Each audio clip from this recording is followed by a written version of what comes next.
How to use a Google Play card. Hey everybody, welcome back to our channel. In today's video we are going to learn how we can use a Google Play card, so make sure to watch the video till the end. Now if you have a Google Play gift card or any of the other card that you might want to use, it's quite simple to use them. Open up a Google Play Store, tap the profile icon from the top right hand side, then go to this option here, payments and subscriptions. If it is a gift card, by the way, you can tap on redeem code. Just make sure to enter the gift card code or any of the other card that you have.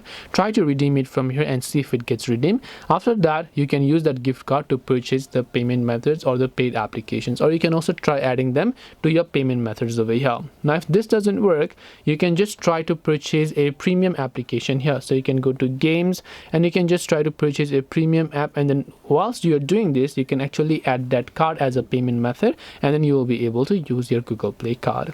That's all it takes to use a Google Play card. Hope this video was helpful. If you have got any questions, feel free to leave them down in the comments section. Thank you for watching till the end, and see you soon in the next video.